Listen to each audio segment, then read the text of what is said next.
আপনি কোথায় নিয়ে যাচ্ছেন ডাক্তারবাবু? আপনি কি চাইছেন? কেন আমার উপরে ভরসা করতে পারছো না? না, ঠিক তা নয়। তাহলে ভয় পাচ্ছ কেন? তুমি তো আমাকে বলো আমি পতি পরমেশ্বর, রাইট? সে নিয়ে কোনো সন্দেহ নেই। আপনারা আমার সম্পর্ক শুধু এই জন্মের নয়, আগামী 7টা জন্মের। তাহলে আমি যেখানে নিয়ে যাচ্ছি কোনো প্রশ্ন না করে আমার সাথে যাওয়া উচিত, তাই তো?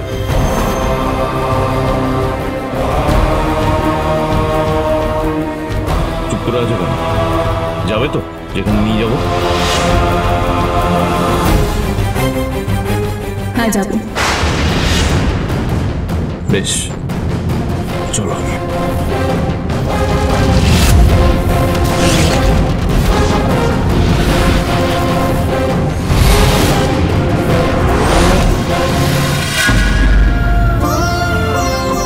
দীপ, আপনি রোহিত বাবু? আমি তো ভাবলাম দীপা বোধ হয় এলো, বললো যে একটু পরে ফিরে আসবে। তারপরে কোথায় যে গেল মেয়েটা? দীপা তো একটু আগে ডাক্তারবাবুর সাথে চলে গেল। ডাক্তারবাবু মানে? আপনি সূর্যর কথা বলছেন? সূর্যর সাথে বেরিয়েছে ও? কি হচ্ছে আমি তো কিছুই বুঝতে পারছি না। আপনি কি দেখেছেন আমাকে একটু পরিষ্কার করে বলবেন?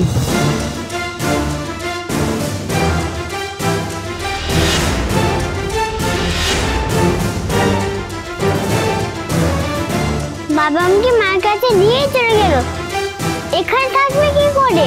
সেটাই তো আমি ভাবছি, কি হচ্ছে এসব। সূর্য এখানে এসেছিল অথচ ও আড়ালে ছিল, সামনে কেন এলো না? আর দীপাকে নিয়ে ও কোথায় গেল? কোথায় যেতে পারে এখন? কি হয়েছে তোমার? এরকম চুপ করে তাকিয়ে আছো কেন? সূর্যকে যখন লাস্ট দেখেছিলাম তখন আমার অস্বস্তি হচ্ছিল। ও যেন অন্য একটা মানুষ, স্বাভাবিক অবস্থায় নেই ও। আর দীপা ওর সাথে আছে। কেন আমার শুধু মনে হচ্ছে সূর্য সাংঘাতিক কিছু একটা ঘটিয়ে ফেলতে পারে।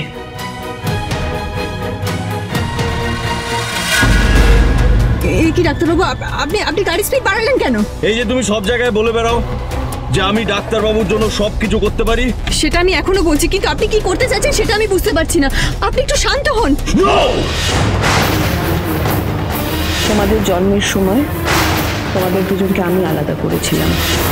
সোনা রূপা দুজনে যমজ বোন, আর এটাই সত্যি। শান্ত আমি হব না।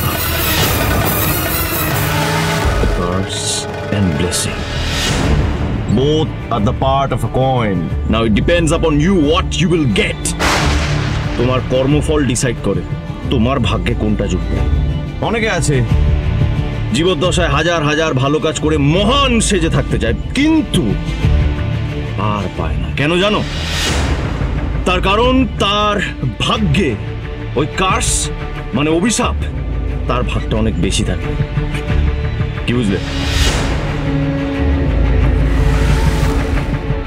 কিছু বোঝো নেই, কারণ যারা অন্যায় করে তারা অন্যায়ের মাপ বোঝে না, যেমন তুমি। আমি কি অন্যায় করেছি? ও কাম অন দীপা, তুমি এখনো বলছো তুমি কোনো অন্যায় করনি। দিনের পর দিন আমাকে অন্ধকারে রেখে তুমি মিথ্যা কথা বলেছো, আমাকে ঠকিয়েছো। তাও বলছো তুমি অন্যায় করনি। এটা অন্যায় নয়। আমাদের জীবনটা আস্তে আস্তে হেল হয়ে গেছে, আমাদের জীবনটা আস্তে আস্তে শেষ হয়ে যাচ্ছে। তুমি বুঝতে পারছো না এখনো? আমার জন্য আপনার জীবন? আমায় কি করতে হবে বলুন? যদি বলি আজ রাতই তোমার শেষ রাত, তাহলে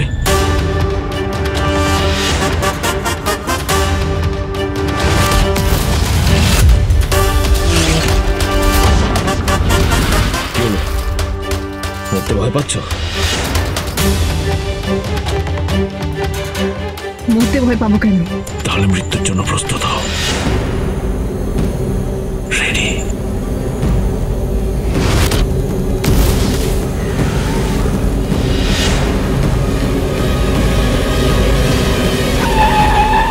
এমন অপারেশনটা হলে আমি রোজ প্রতি মুহূর্তে আপনার হাতে মরতে রাজি আছি। স্মৃতির সিঁদুর নিয়ে মরার ভাগ্য সবার হয় না। বেশ, তবে তাই হোক। আমাদের আর এই জীবনে একসাথে বাঁচা হবে না Dipa.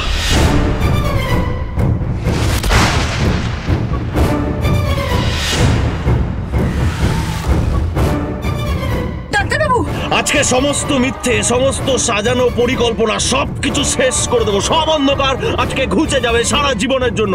Just wait and watch.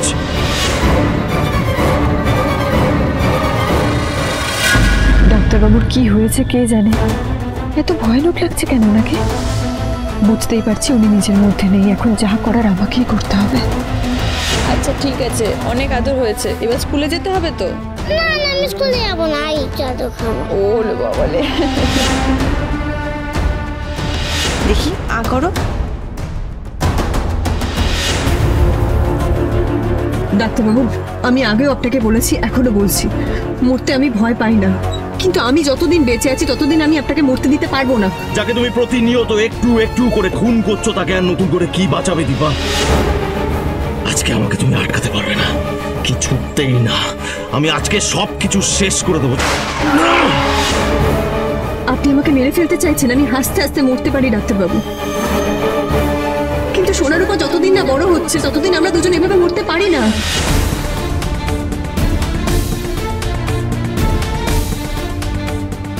আপনি চাইলে মরতেই পারেন, আমাকেও মারতে পারেন, তাতে আমার এতটুকু ভয় নেই। কেন জানেন? কারণ আমি জানি আপনি আমাকে দেখতে পারেন না, সহ্য করতে পারেন না। কিন্তু আমাদের দুজনের কিছু হয়ে গেলে সোনারূপার কি হবে? ওরা ঠিক থাকতে পারবে না ডাক্তারবাবু। ওদের কি হবে একবার ভেবে দেখুন।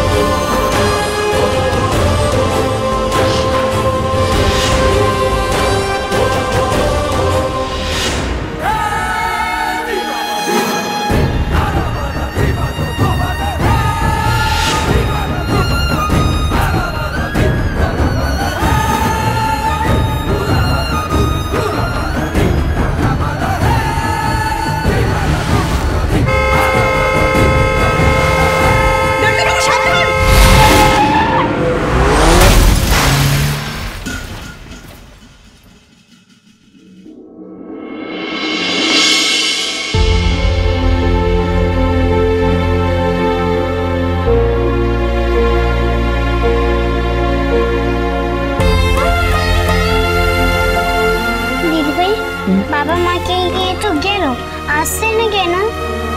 রূপা অনেকক্ষণ চুপ করে বসেছিল, কিন্তু এখন রূপার একটু একটু ভয় করছে দিদি ভাই।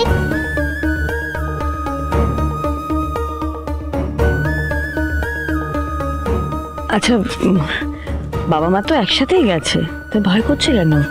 কিন্তু কোথায় যেতে পারে? বাবা হয়তো তোমাদের মাকে কোথাও নিয়ে গেছে। বাবা নিয়ে গেছে, এটাই তো ভয়।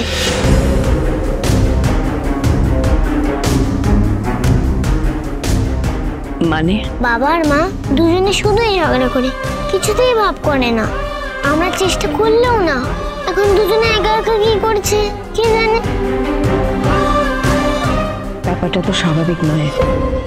সূর্যর সাথে থাকাটা যে চিন্তার, সেটা এইটুকু বাচ্চাও বুঝতে পারছে। কিন্তু আমার ভয়টা ওদের সামনে কোনোভাবেই প্রকাশ করা চলবে না। দিদিভাই, এখন কি হবে?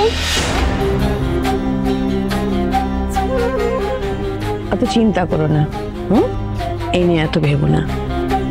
একটা কথা শুধু জেনে রাখো, তোমাদের বাবা থাকতে তোমাদের মায়ের কোনো বিপদ হবে না। ঠিক যেমন ওই আঙ্কেল তার বাড়িতে হয়েছিল, বাবা যেমন করে দুষ্ট আঙ্কেলটাকে মেরেছিল। হ্যাঁ দিদি ভাই, রূপার না তাও ভয় করছে। তুমি একটু বাবা মাদেরকে ফোন করবে? ঠিক আছে, করছি।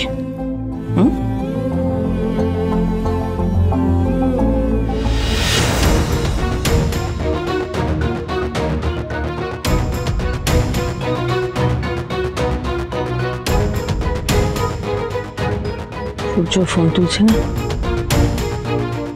দিবাকে একটা ফোন করি। আর দুজনেই ফোন তুলছে না কেন? এবার সত্যি সত্যি আমার চিন্তা হচ্ছে। শুধু মনে হচ্ছে সূর্য দীপার কোনো ক্ষতি করে দেবে না তো। ছি ছি, মা হয়ে আমি এসব কি করে ভাবতে পারছি? না না না না, আমার ছেলে সূর্য কখনো কারোর কোনো ক্ষতি করতে পারে না, এটা আমি জানি। কিন্তু কখনো যদি আশঙ্কাটা সত্যি হয় তখন কি করবো?